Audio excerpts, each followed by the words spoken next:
As the sporting world gears up to the world's most famous sporting event, the FIFA World Cup, the national broadcaster GRTS, in partnership with the African Union of Broadcasting AUB, will be airing the FIFA World Cup games live from Moscow, Russia. The 2018 FIFA World Cup will be the 21st edition and is scheduled to take place in Russia from 14th of June to 15th of July 2018 across 11 cities in Russia, battling a total of 52 games. The African continent will be represented by 5 teams: the Teranga Lions of Senegal, the Pharaohs of Egypt, the Atlas Lions of Morocco, Super Eagles of Nigeria, and Les Aigles de Carthage of Tunisia.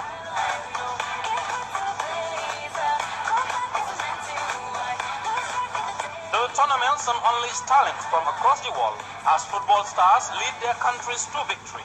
To be a sponsor of the World Cup Football Tournament 2018, live broadcast on GRTS, call our commercial department on 4377-214 or 4378-775.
Broadcasting live from Banjul, this is the news at 2000 hours from the Gambia radio and television services. In our top stories, election observers describe the 2018 chairperson and mayoral elections as free and fair, but could this be marred by reports of post-election scuffles elsewhere?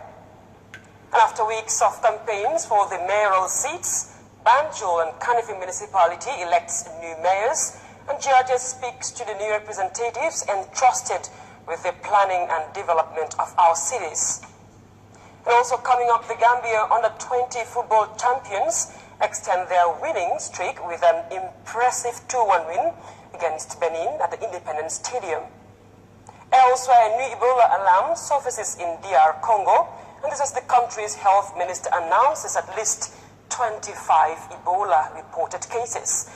And in Uganda, a former child soldier is spearheading efforts to transform the lives of youth by training them in the use of handy skills. These and many more stories coming ahead. With me, Fatima Tassisay. To stay tuned.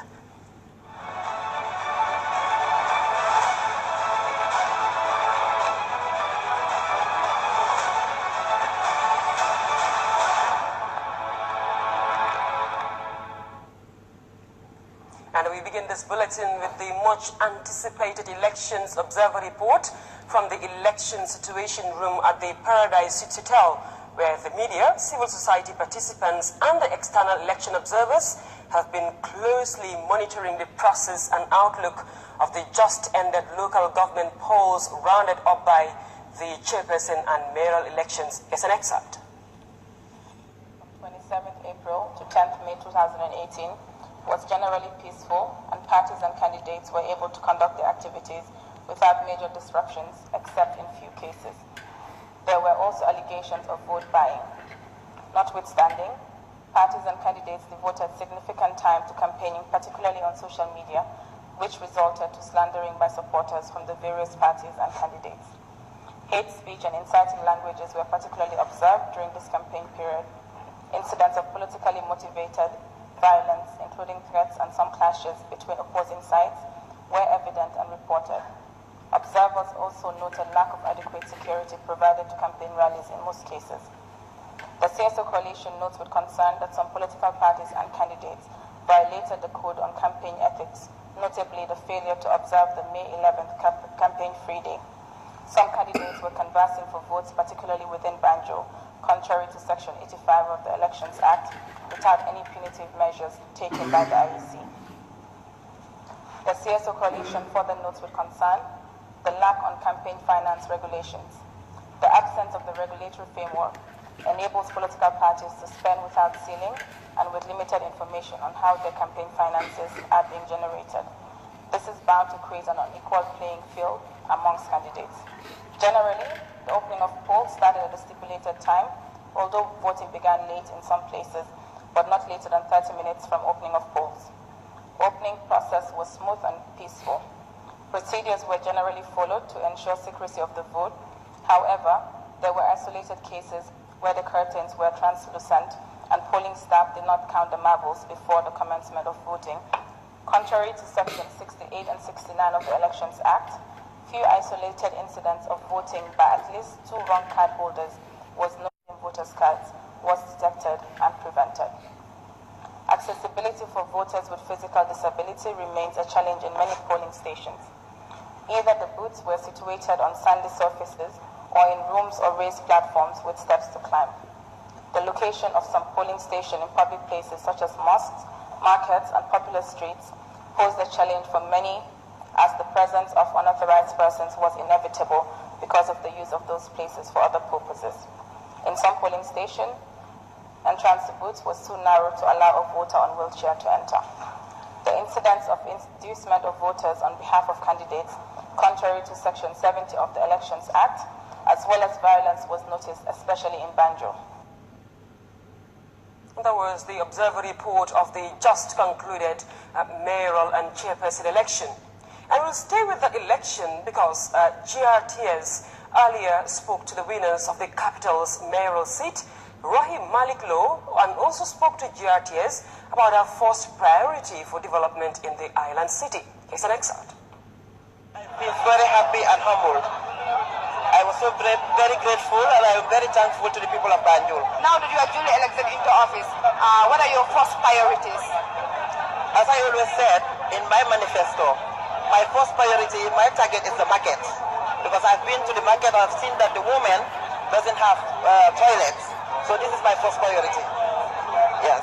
I'm urging all my co-aspirants to come join me for the betterment of Banjul. And still on the winners of the mayoral election, Talib Bensouda, the new Kanifing municipality mayor, also spoke to GRTS. Let's take a listen. I've been very happy and honored to be selected as mayor-elect for KMC. The results were spectacular, but like I always say, I don't think I won. I think the Gambian population won. Our democracy won. And I'd like to congratulate all Gambians for taking part in this process. My priority is to obviously go in there and boost its capacity, also to look at boosting its revenue so we can provide more services and a better standard of service to the Gambian population, to the KMC residents. All Gambians won. Our democracy won. The election has proven that the fundamentals of our democracy is sound. I'd like to tell them that I respect them very much for taking the risk. And I know they all wanted to serve this country, but I will seek their advice. I will also seek their collaboration during my time in office. Let's head to the West Coast region because Sheriff Sonko of the United Democratic Party emerged winner of the race, pulling 48.8% of votes by Ibrahim Cham reports. It was the day after the historic win for the newly elected chairman of the Berkami Area Council. Sheriff Sonko is now preparing to undertake what is said to be a hugely challenging work to revitalize this vast region.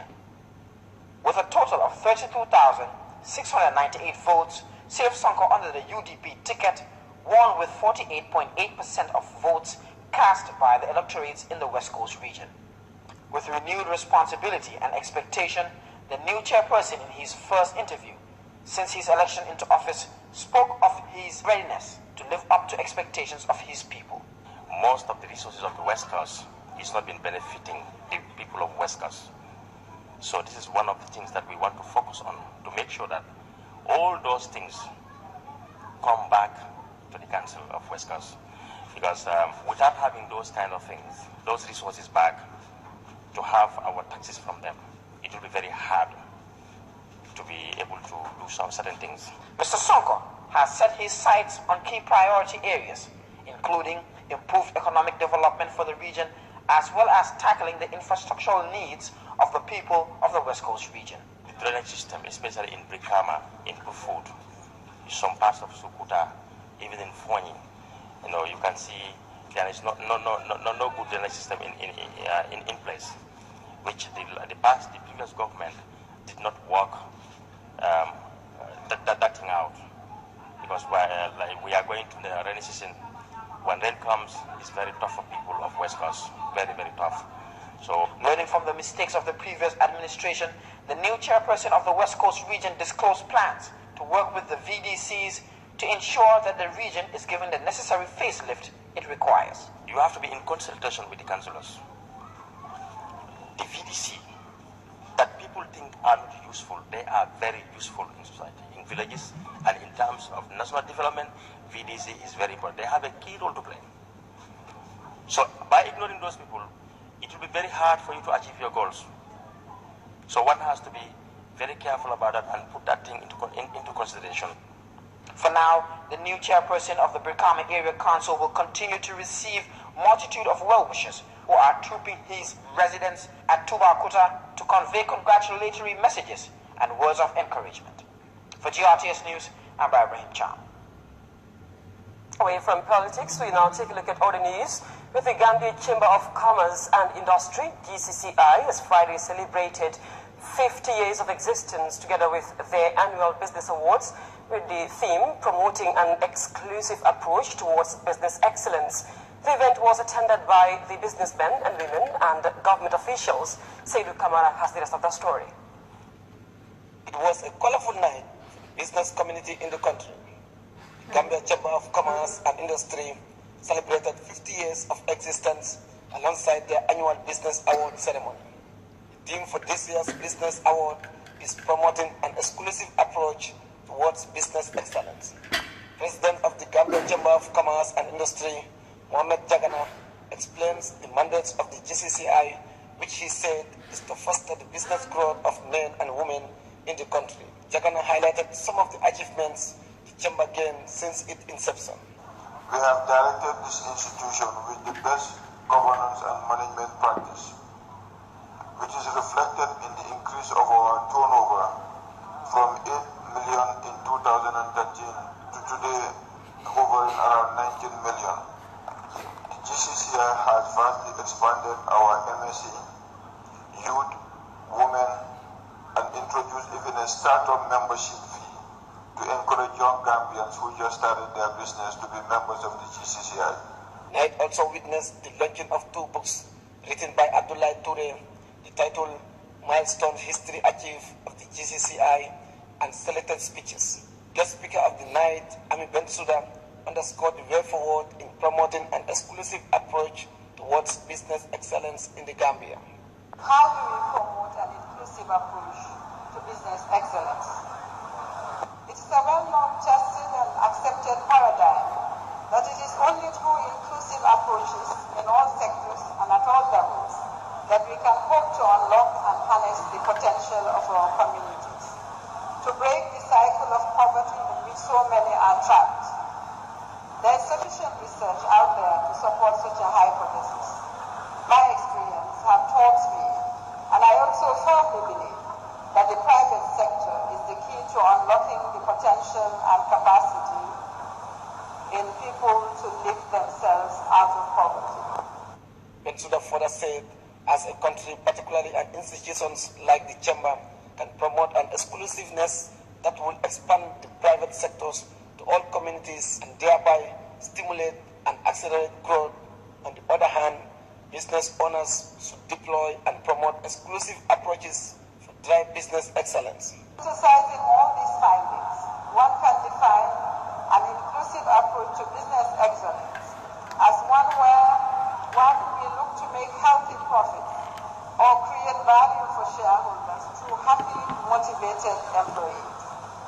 Two, we encourage innovation through diversity by a willingness to invest in women to not only take on more responsibility, but to lead and be part of the conversation. Representing the President, the Minister of Trade, Dr. Aissatou Touré, said the private sectors are important in the economic development of the country. Dr. Touré head the GCCI for celebrating excellence and championing progress in the country. GCCI, with the support of the government, have actively promoted this platform with the momentous objectives of stimulating competition, competitiveness, and even corporate social responsibility in the business community. The awards were categorized to 4, which Fatou Senghor Tambajan won the Businesswoman of the Year, Africell, the Leading Business of the Year, Ecobank, and Aki J. Allens of the Gambia Electrical went home with the Lifetime Award. Seydou Kamara, Grts News. Next, the Fajikunda Media Health Center on Thursday organized its annual data review and staff award ceremony. Various health personnel from the health sector witnessed the occasion. With more in this report by Aissatou Jata. It's been 7 years since the Fajikunda Major Health Center engaged in an annual data review and staff awarding ceremony geared towards promoting the spirit of recognizing hardworking staffers. Data is very important in terms of planning. Data is also helping us to communicate very well. And I'm sure with this valuable importance attached to data, we should be able to regard data as a very important tool for us. Sitting down as a health facility, reviewing what you have for the whole year, and looking at the achievements we have registered, and also looking at the challenges is a very important thing for this facility, and I think we have to thank you for that. It takes a committed team to organize such a laudable initiative, and we applaud you for such an initiative. The Ministry of Health and Social Welfare is aware of the efforts being taken to arrive at such, especially coming to present data on your services. We advise you to use this data for planning, as without data, we cannot make a good headway. The data review, as stated by Officer in Charge of the Health Center, Ibukor, will help accomplish their efforts in planning ahead for future developments of the Health Center. Director of Health Promotion and Education, Mudunjai, buttressed on the significance of data collection, especially in the health sector. This, he added, will go a long way towards reviewing their activities and set plans. I also want to give an advice to all of you who are collecting data. Let's continue to collect data, but the data has to be reliable and accurate, and also must be submitted on timely manner. But also the people who are also collecting data, they must also have to communicate. We need to communicate, and I think that's why my focus will be on communication. Wherever we are collecting data and we are not communicating, the data will not be realistic and reliable. Part of activities of the day's activities was a drama performed by the health officials, putting a point across that if doctors are the brain of the hospital, then nurses are the heart. Hence, the two only function together, and the behavior of some nurses toward patients. To be successful in health service provision, we need to make decisions fast and based on the right information. One of the important functions of a data warehouse and service intelligence system in data management is to provide users with a snapshot of their services at any given time. The occasion also provided the platform for health and data experts to disclose the facilities data for the year 2016-2017. At the end of the program, certificates of merits were awarded to outstanding staff for their punctuality, commitment, and hard working, ensuring quality health service delivery. Aissatou Jata, GRTS. And we'll take you to China now, because the third China-Africa Local Government Cooperation Forum was on Tuesday held in Beijing. The one-day forum on the theme Poverty Alleviation and Sustainable Development was part of a series of preparatory meetings ahead of the China-African Heads of State and Government Summit in September. Sally Jaju reports from Beijing. It is the third convergence of China-African local government authorities, attended by 400 delegates from across Africa and China. The forum was aimed, among other things, to discuss, share ideas and experiences, and formulate concrete approaches towards fighting poverty. In his welcoming remarks, the Vice President of the People's Republic of China, Wang Shan, described poverty as a global challenge that requires multi-sectoral approach to combat. He said poverty reduction and sustainable development has been a critical component of China-Africa cooperation for over 4 decades now, and China, he added, is committed towards the crusade of ending poverty as enshrined in the country's Belt and Road Initiative. According to Mr. Wang, deepening partnership with African local government authorities will complement the efforts of the central governments of the two parties in achieving the desired goals of mutual benefits. He also expressed China's readiness to increase its investments in Africa and open up more for the Africa-China cooperation. For the former Prime Minister of Tanzania, Dr. Salim Ahmed Salim, the relationship between China and Africa has been a long outstanding one that has yielded tangible results. In the annals of African liberation struggles, the assistance and support offered by the Chinese people and their government will always occupy a prominent space. Yet both China and African nations realize that freedom and liberation remain empty slogans if the underlying economic base is weak and people's well-being is neglected. For a people-centered mode of development, poverty eradication is rooted in the very process of generating prosperity and building a self-sustainable economic base. He therefore challenged the delegates to come up with pragmatic recommendations and strategies to fight poverty. Local government structures are the closest representation of the people's power and authority. They provide a vehicle for translating national goals and aspirations at the local level. They are the building blocks for the people's governance. Effective local government structures can be important vehicles in ensuring that the wealth and resources of our countries are used to serve the majority of our people. Mr. Salim further argued that Africa can only achieve its total freedom and sustainable development if poverty is eradicated. Reporting for GRTS News, I am Sally Jaju. A special Quranic memorization boarding school is the new pride of Kitty Village in the Combo East area of the Western region. A community initiative to promote education, the Accra Boarding School is growing to become a reliable seat for Quranic education and the learning of religious values with a fresh batch of new graduates. Challenging feat by all means, Senabu Jani reports the fourth batch of graduates have put the complete Holy Quran to memory.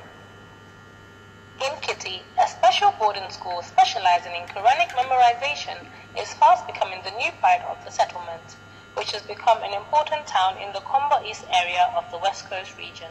With many parents enrolling their children in the fast-growing Quranic boarding school, Kitty is looking to become a center of Islamic education in the vast region with several boarding in its count.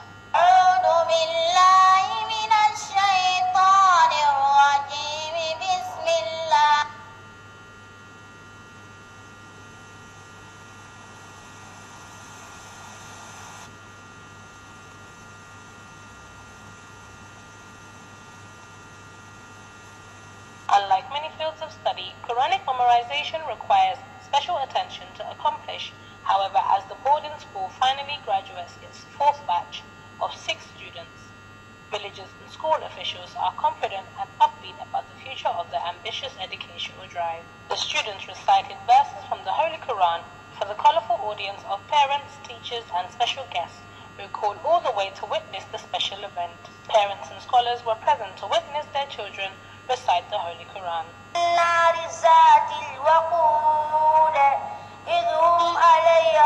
ولا تعرى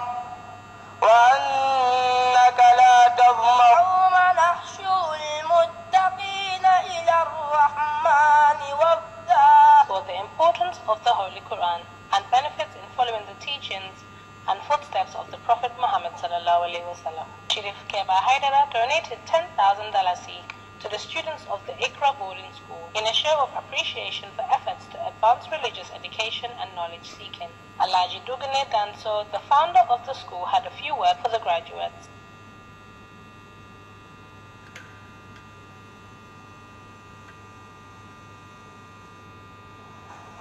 And that takes us to our break. News and sports is up next. Do stay tuned. neex cafka gu am solo sa biir gémmiñ ak fiirtaange gu amul fenn la Top Saho drink bu ees bi ñu tënk ko ci 33 centilitre di la jox ma ne saa yu njaboot gi daje di lekk Top Saho drink na fa génn ndax bànneex ak kontaante gu am solo laa indil njaboot gi yëpp Top Saho drink fees del ak vitamine C moo gën pour njaboot gi Top Saho drink ak a neex ma ne saa yu amee jotaayu mbégte sëy wala taka Top Saho drink nga ci génn ndax dafa neexal torop sa feet ñëpp di ci bànneexu ma ne ñamal seen Top Saho fruit drink si ñu am ko ci flavors yu bari demee na ci orange mango ak yeneen tropical fruit flavors Top Saho am na lactic drinks tamit ñu fees del ak vitamine C ak calcium Top Saho am na yogurt fruits tamit tamarind juice di energy drink bu laa jox doole bu amul fenn ma ne ñamal xeeti Top Saho fruit drinks yi nga xam ne ute naa ki fi nekk Top Saho drinks yi nag ñu leen ko indil di top food te top food amul werante mu gën ci Afrika GT Bank Save and Win is back with more chances to win, bigger prizes to be won. This year, we are giving away such an amazing prize, a complete 3-bedroom house in the heart of Bruford Gardens. Come and save at GT Bank today. Maintain an average balance of over $200,000 to win a complete 3-bedroom house or a return ticket to Dubai with $2,000 travel allowance or a sitting room furniture set. Maintain an average balance of $10,000 to $50,000 to win other valuable quarterly prizes such as motorcycle, fridge freezer, and 32-inch LED TV. Maintain an average balance of $1,000 to $10,000 to win packs of rice, sugar, and gallons of vegetable oil. The bigger your savings, the bigger the prize you could win. Terms and conditions apply. GT Bank Save and Win a complete 3-bedroom house. GT Bank, wouldn't you rather bank with us?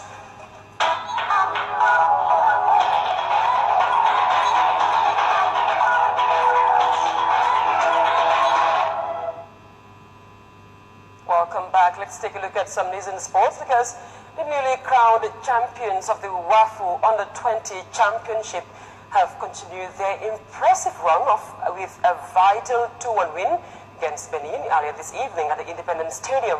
The goals from Adama Jame and Ibrahim Koli gave the junior Scorpions a 2-1 lead against Benin in the first leg of the qualifiers for the CAF Under-20 African Youth Championship. Here are the reactions of the two coaches after the game. In the final of the WAFU against Liberia, we scored after 3 minutes. And we told the boys that, once they score, let them go and get the ball out of the net because we want to get as many goals as possible today. And once we got the second goal, I think we just sat back a bit too much. And we just have to learn our lessons and grow up a little bit from the end of the first half. We should try to keep the ball a bit more instead of trying to keep going for the third goal. So I think that was just the mistake that we made at the end of the first half.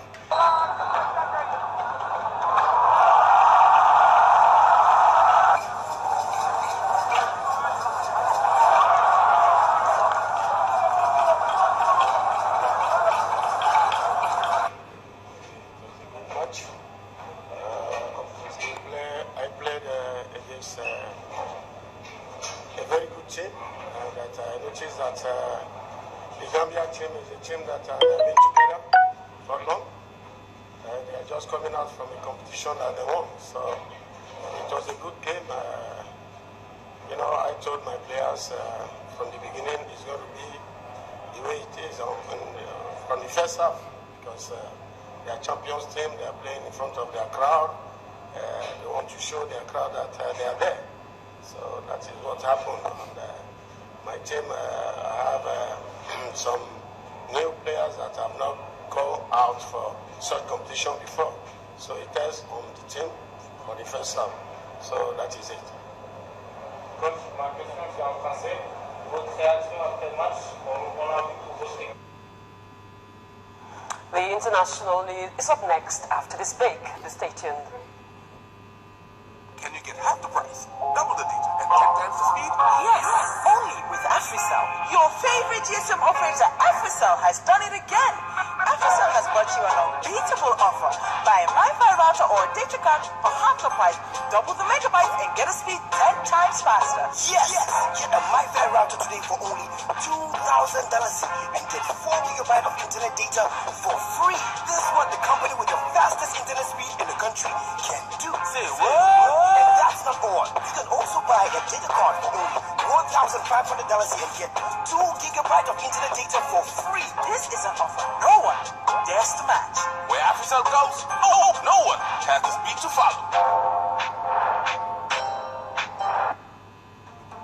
With a dynamic team, Gambia Milling Corporation is a local industry promoting the made in the Gambia. Plus 220. Located in the heart of Banjul with a capacity of more than 7,000 bags of 50 kilograms per day. GMC produces baking flour made from high-quality wheat. GMC has depots in Basse, opposite Stadium, and Farafenye, opposite Ecobank. Ad and Eco flours are delivered to bakeries, shops, and tapalapas for production of all sorts of breads and cakes. GMC also produces wheat bran for animal feed. To benefit from the new promotion, call quickly 6611-555 or 6100-101. GMC, proudly Gambian. Welcome back, and we'll take you to the Democratic Republic of Congo, where the health minister there has confirmed at least 25 known cases of Ebola infection in the country. International organizations are rallying support to contain this latest outbreak in the country. A team of experts from the WHO, Médecins Sans Frontières, and the Equator province traveled to Bikoro to support medical interventions and carry out investigations. We have more in this CGTN report. DRC confirmed the outbreak of the hemorrhagic fever less than a year since it was declared Ebola-free. This is the 9th time Ebola has been recorded in Congo. According to the WHO estimates, at least 12 others are suspected to have contracted the virus in the past 5 weeks. 3 healthcare workers are among those reported to have been affected. UNICEF representatives went to Bikoro to ascertain the extent of the impact. I'm just back from a fact-finding mission in Bikoro, where the epicenter of the Ebola epidemic is, in DRC, and I saw that there's a lot to be done. We are working with the government, WHO, and other partners in order to bring the situation up to speed. In addition to a national campaign, there is need for the readoption of basic sanitation skills.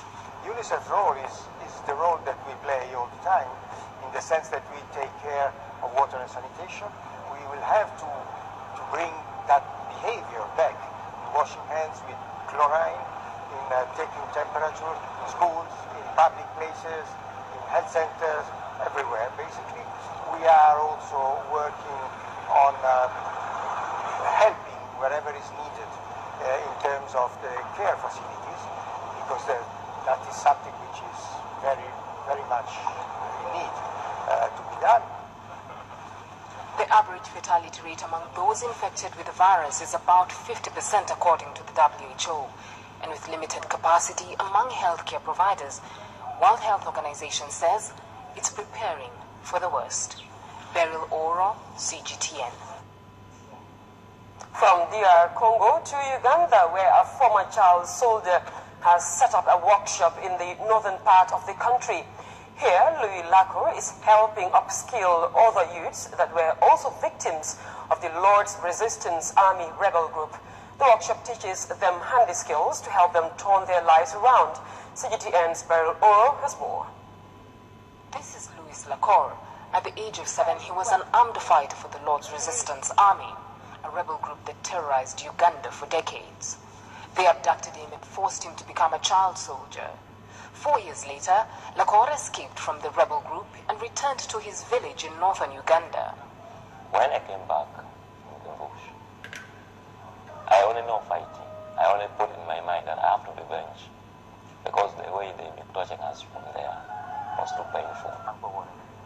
He is now 27 years old and trying to put the horrors of the bush behind him. Today, he manages a workshop helping other former child soldiers and slaves. They learn skills from vehicle repairs, carpentry to tailoring, and hairdressing. Most of the youths, they suffer the same way I was suffering. So that heart came into my heart to help them, train them, if I could give them skills. Because now, in Uganda, getting a job is not easy. The LRA is notorious for using children as soldiers and sex slaves. At least here, they put down their guns for skills that can turn their lives around. I mean, that dress, I like it. I feel so glad because the way they're teaching us. While life remains hard, the trainees have gone on to set up workshops in their villages so they too can teach others and rebuild their lives. Beryl Oro, CGTN. And that brings an end to this edition of the News at 8. But before we go, I look at our top stories once again.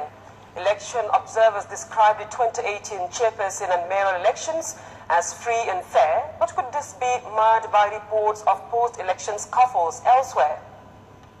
And after weeks of campaigns for the mayoral seats, Banjul and Kanifi municipality have elected new mayors. GRT spoke to the new representatives entrusted with the planning and development of our cities. The Gambia Under-20 football champions has extended its winning streak with an impressive 2-1 win against Benin at the Independence Stadium. Elsewhere, a new Ebola alarm has surfaced in DR Congo, and this as the country's health minister announces at least 25 Ebola reported cases. In Uganda, a former child soldier is spearheading efforts to transform the lives of youth by training them in the use of handy skills. That was all in this edition of the News at 8. Thank you for joining us. I'll be back in the studio at 2200 hours with more news. Until then, keep watching GRTS.